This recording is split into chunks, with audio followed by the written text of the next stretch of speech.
He's widely believed to have been the most tortured man in Guantanamo Bay prison.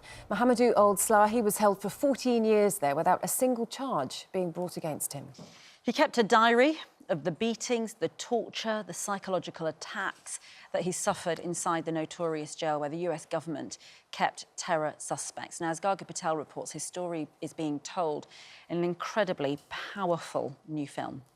And Mohamedou joins us now from his home in Mauritania. Good morning to you. Thanks so much for joining us this morning to talk about this.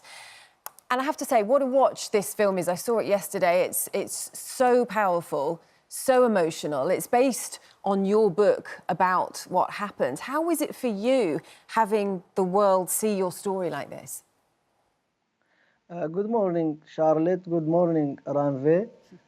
Thank you for having me.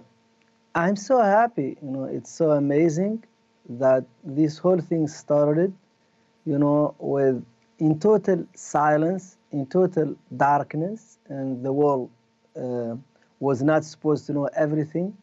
And now, almost 20 years on, the world knows everything about my story. And my story is only the illustration of so many stories.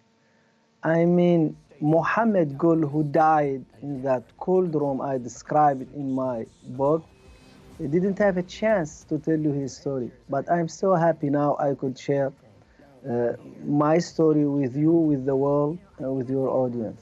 And it's incredible because, as people will see here, Jodie Foster plays Nancy, your lawyer, and Benedict Cumberbatch, who read your book and then became obsessed with wanting to make it into a film.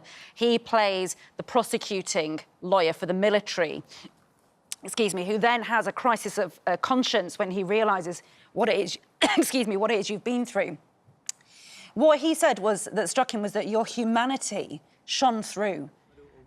Explain what that was like for you, that you still saw the soldiers as human beings, you still kept hope. Ranve, when I was taken from that dark hole in Jordan, and by the way, people think that I spent only 14 years. I spent 15 years in closed prison, to include the secret prison, and 20 years in all, to include the house arrest I suffered in Mauritania before and after 9/11, after my release, I mean. And when they took me in that plane from Jordan to Afghanistan, the CIA plane, and they started to strip me naked using scissors and put me in a diaper, I figured I may never come back to life. I would die and forgotten in an American violent prison, somewhere, a place I never been to, I never wanted to be in. And the thing I regretted were not that I didn't have money in life. I didn't have beautiful women. I didn't have Fortune 500. What I regretted was all the bad gesture, the bad comments I made to the people I love. And I took it upon myself to be nice as much as possible. But it's and incredible. That was turning point. It's incredible. I mean, you say that, it is incredible that you don't feel more anger over what happened, because I know you say there are others that went through it, but you are said to be the most tortured man who was in prison there, and I found it hard to watch certain scenes of the film that deal with that. Have you been able to watch the film all the way through? I tried to watch it, but the violent scene, torture scene, I couldn't watch. I had to look away or to skip through them. So they were very violent for me. I don't like violence. I like comedy. I like simple stuff. And you are, what is life like now for you? You are married, aren't you? But there are some issues there with visas and so on, which is extraordinary given how public your story is, that you are still coming up against problems on the basis of a crime you didn't commit. Absolutely. So the last time, a few weeks ago, I was denied to visit my friends in the UK and promote my book and my movie in spite of so many people asking the Home Office to grant me the visa.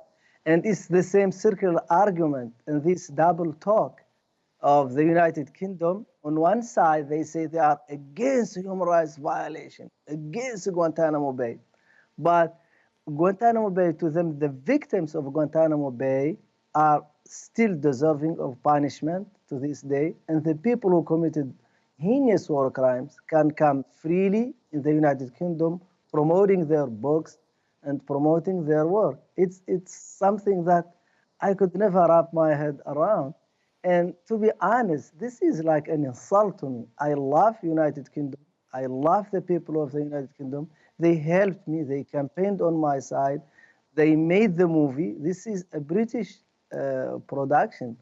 And to say that the notion that I could be like a person who is dangerous to your country is just insulting.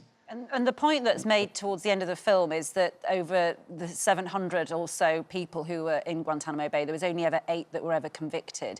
And 3 of those were then quashed on appeal, which then, you know, does belie to the fact that there were so many like you who were just detained without any access to justice in any way. And there are 40 still in there now. How do you feel about the fact that that facility is still open, despite President Obama, when he was there saying that in 2009 he was going to close it, Joe Biden suggesting he will do? Well, they blocked your freedom, actually, didn't they, Biden and Obama, funnily enough? Absolutely. This is all like the pressure because, you know, it's very hard to keep a lie. If you lie, you have to lie many times to keep the same lie going. Because they lie to people. They told them, we are the most dangerous people. And they knew this was wrong because we know now, at least since 2005, you know, we have that black on white, that they knew that I was innocent. And the FBI agent, you know, who investigated the case in the United States, came, purchased a ticket and came to Guantanamo Bay and said, Mohamedou is innocent of this crime. You can kill him, you can do whatever you want, but he's innocent. Wow. And this is back in 2003, as La Presse from Canada reported.